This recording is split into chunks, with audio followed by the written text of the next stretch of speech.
siapa tak? Oke. Roma pasalnya yang ke-12, ayatnya yang pertama, demikian firman Tuhan.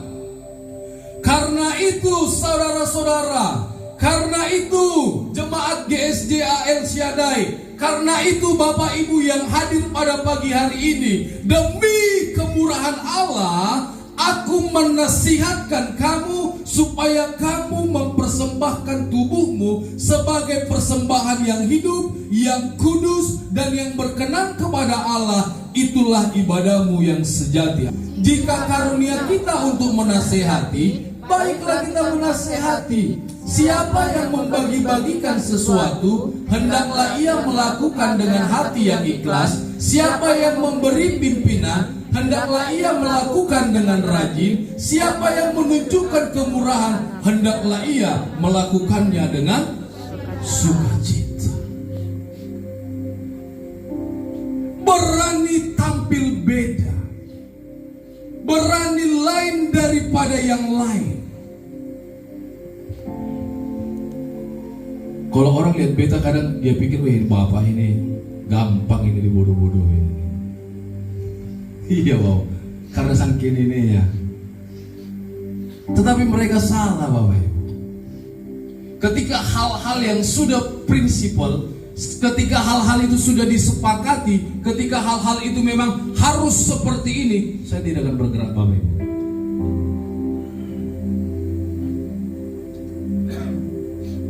Karena apa? Saya selalu memposisikan diri saya, kalau saya di posisinya, kalau itu terjadi di diriku, kalau itu sampai aku merasakannya, semuanya kembali ke diri kita.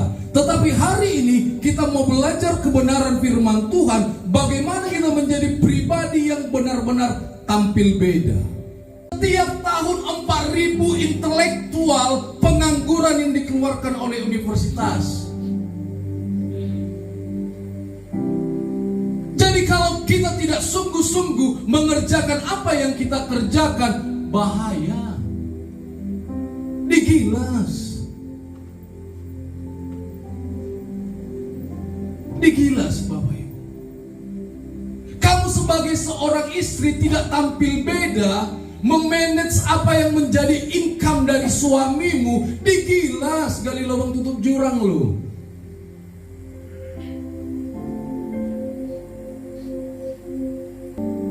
Terus lu datang kerja santai-santai, seakan-akan gak ada apa-apa. Lu biasa-biasa aja. Enggak, aku hanya seorang security kok. Oh, aku hanya seorang housekeeping kok. Oh, aku hanya seorang nyetrika kok. Halo.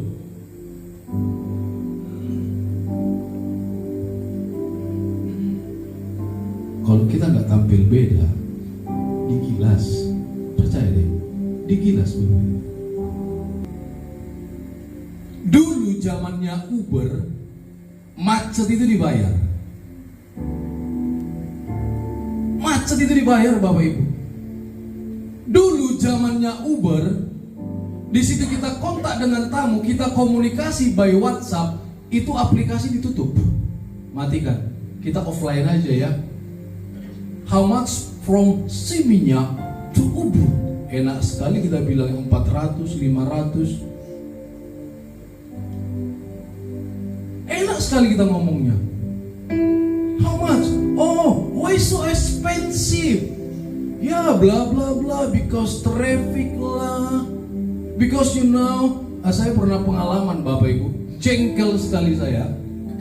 Saya punya tamu India pada saat itu.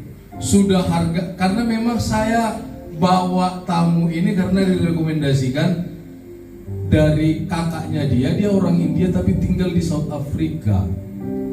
Jadi direkomendasikanlah Bapak Ibu. Ya toh? Bla bla bla dia ngomong, terakhir deal lah harganya. Tetapi Bapak Ibu tahu ya, Prindavan ini ya, dipikirnya dia raja di atas segala raja kalau dia sudah berlibur.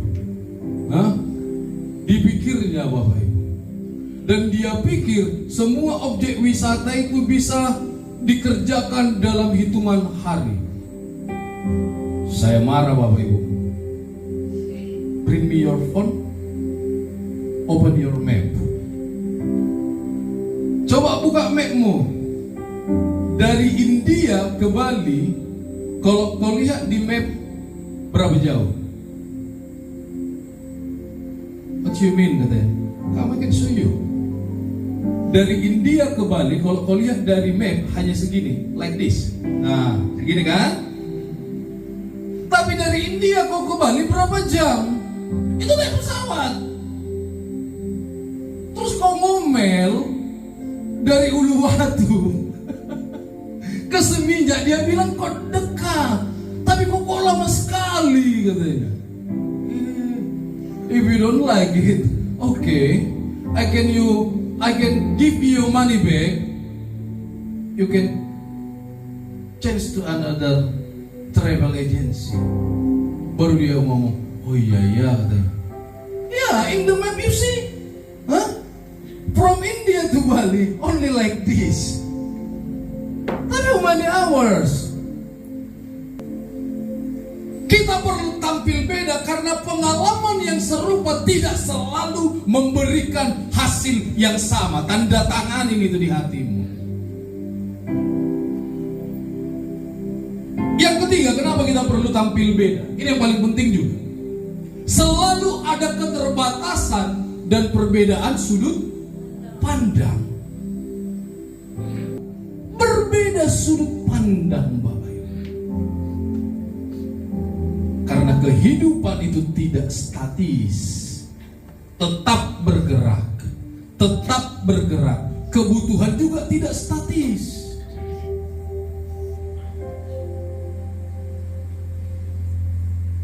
Sama gak kebutuhanmu 3 tahun yang lalu Sheila sama kebutuhanmu tahun ini? Berbeda toh? Mama Bubu 3 tahun yang lalu sebelum Bubu sekarang sekolah, pengeluaran Mama Bubu dengan Bubu sekolah sekarang ini sama enggak? Tidak sama. Kalau dulu masih bisa bangun jam 9 ya? Iya kan? Nah kalau sekarang lu mau bangun jam 9, lu punya anak, siapa yang antar, siapa yang mandiin, siapa yang siapin. Dan setiap masalah memiliki titik kritisnya masing-masing. Paham ya maksud saya ya?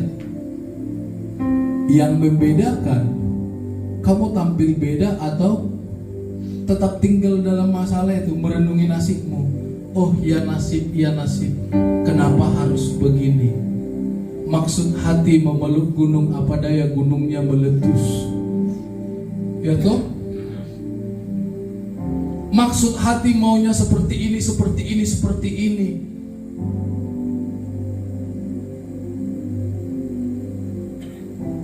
Tapi hari ini, proses apapun yang kita lalui, kalau kamu melihat pelangi, harus kau nikmati yang namanya hujan. Kalau kamu melihat kemenangan dalam setiap proses masalahmu, dalam setiap pergumulanmu, dalam setiap hal yang kita lalui, kita lewati, percaya setiap proses itu punya titik kritisnya masing-masing. Amin. Gak selamanya hujan, gak selamanya kemarau, gak selamanya mendung, gak selamanya juga. Pokoknya setiap musim kita harus mampu beradaptasi dengan musim itu. Amin. Diberi kelimpahan, siapa yang memberi minum dia sendiri akan diberi minum. Amin. Banyak orang katanya yang menebar harta,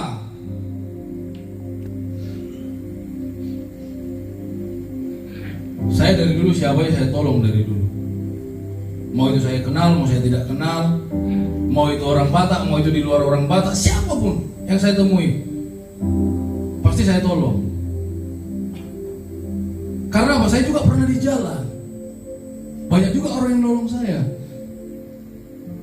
Tapi sampai hari ini, pertolongan Tuhan tidak pernah putus bagi hidup saya dan rumah tangga saya. Amin Bapak Ibu. Pernahkah Bapak Ibu datang ke rumah saya gak ada makanan di rumah saya? Mama Bubu? Gak pernah ya. Mama Abi pernah datang ke rumah saya tidak ada pernah makanan di rumah saya? Tidak pernah ya. Papa Bubu pernah gak lu punya gembala telepon lu, Pak Bubu pinjam dulu 100 supaya si silaturahmi tidak putus? Pernah gak? Beta gak punya duit ini. Pernah gak?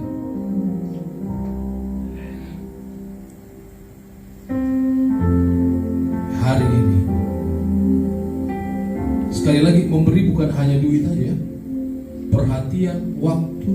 Lu mau mendengarkan orang yang di sampingmu, itu juga sudah memberi hati. Amin. Apalagi yang kau berikan sesuatu yang memang benar-benar pada saat itu dia butuhkan. Tapi kalau kau kasih garam ke air laut, kau yang on, ya kan? Kita yang on. Sudah tahu garam itu air, kau kasih air laut itu air, kau kasih garam lagi. Tapi hari ini jangan jadi orang pelit ya, jemaat GSJA ya. Siapapun tolong. Tapi kalau udah sampai 10 kali kau tolong, tak tertolong-tolong, tinggalkan. Karena memang dia tidak pantas untuk ditolong. Amin. Siapapun tolong. Ada orang yang butuh pekerjaan, kau punya info pekerjaan, kasih. Siapa yang gak punya duit, tapi bahayanya baru hari seminggu gajian ya sudah kasmonkan, ini kan parah. Baru seminggu gajian, minggu depan udah kasmonkan. Manage dengan baik, amin. Manage dengan baik. Jangan pernah saya bilang dapat 100 keluar 150 atau dapat 100 keluar 200. Tiap hari COD, tiap hari COD. Hah? Tapi hari ini jangan jadi orang pelit ya. Amin. Tolong, bantu orang yang perlu dibantu, tolong orang yang perlu ditolong. Ini Tuhan Yesus ngomong. Kalau kau sambut murid-muridku ini, kalau kau sambut anak-anakku ini, kalau kau sambut 12 rasul ini seperti kau menyambut aku, kalau kau sambut dia seperti nabi, upahmu adalah nabi. Terus dia bilang di ayat 42, dan barang siapa memberi air sejuk secangkir saja, air putih aja sudah jadi berkat loh. Jadi mulai tahun 2025 ini, siapa yang komsel di rumahnya perkaranya gak mau komsel hanya gara-gara makanan, masalah. Karena apa? Air putih aja pun kau buat katanya berkatmu itu luar biasa. Air putih. Jadi masalahnya ketika lu dapat jadwal komsel gak mau komsel hanya gara-gara makanan, yang salah bukan di komselnya, yang salah di gengsi kita. Jadi, tahun 2025 ini harus berbeda. Amin. Jadi tahun ini siapa yang rumahnya jadwalnya komsel, dikenselkan komselnya gara-gara gak tahu mau buat apa. Yang bermasalah bukan komselnya lo ya, yang bermasalah di gengsi. Kau makan oleh itu gengsi. Markus 12. Ini kita akan berbicara tentang persembahan sesuatu untuk Tuhan. Karena kita gak layak memberikan sama Tuhan. Percaya deh, sebanyak apapun duitmu, gak sanggup kau memberi sama Tuhan. Saya nolong orang tidak pernah pandang bulu. Walaupun dalam perjalanan itu sudah ditolong, tak tahu diri, awak yang dihianati, awak yang ditusuk dari belakang, deritanya no problem. Kita lihat.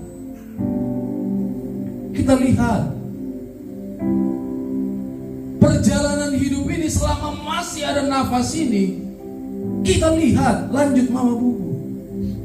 Sebab Allah mengasihi orang yang memberi dengan sukacita. Allah mengasihi orang yang memberi dengan sukacita.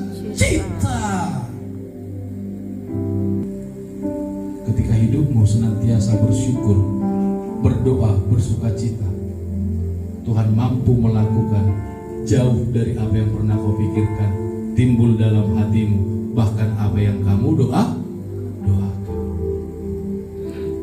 Gaya hidupmu harus berbeda.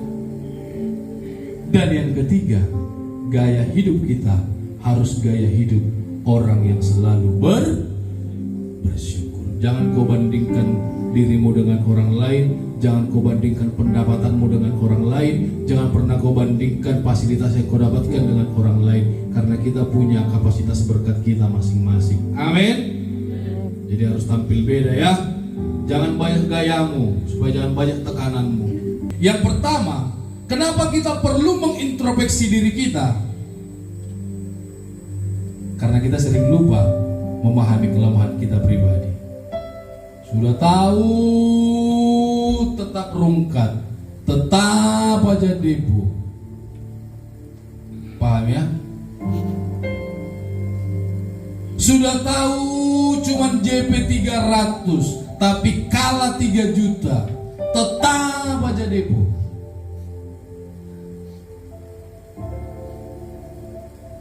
Introspeksi diri ya. Jangan salahkan situasimu, jangan salahkan kondisi. Yang kedua, kenapa kita harus introspeksi diri? Terkadang kita lupa untuk melihat diri kita, tapi mengomentari orang kita cepat. Ya, komentarmu sama orang mulai dari Gatsu Barat, Gatsu Tengah, sampai Gatsu Timur, keliling Sanur, masuk Kuta lagi. Nah, itu komentarmu ke orang. Tapi kadang kita lupa mengomentari diri kita. Mulai hari ini, yuk kita komentari diri kita supaya kita tampil beda ya. Oke? Yang terakhir, kenapa kita harus tetap introspeksi diri? Karena banyak anak Tuhan, banyak orang percaya gagal fokus untuk bertumbuh dalam proses menjadi pribadi yang lebih baik. Jadi kalau untuk tampil beda, yang pertama tadi apa Bapak Ibu? Harus tampil beda dalam memberi dan memberikan persembahan kepada Tuhan. Yang kedua, tampil beda yang Tuhan mau. Harus tampil beda dalam gaya hidup. Amin. Jangan banyak gayamu. Yang ketiga, tampil beda yang Tuhan mau. Kita harus tetap introspeksi diri kita. Ayat yang terakhir yang untuk kita bawa pulang, Roma 12 ayatnya yang ke-11 sampai dengan ayatnya yang ke-12. 3, 2, 1. Janganlah hendaknya kerajinanmu kendor, biarlah rohmu menyala-nyala dan layanilah Tuhan. Bersukacitalah dalam pengharapan, sabarlah dalam kesesakan, dan bertekunlah dalam doa. Tuhan Yesus memberkati. Saya undang yang segera maju ke depan.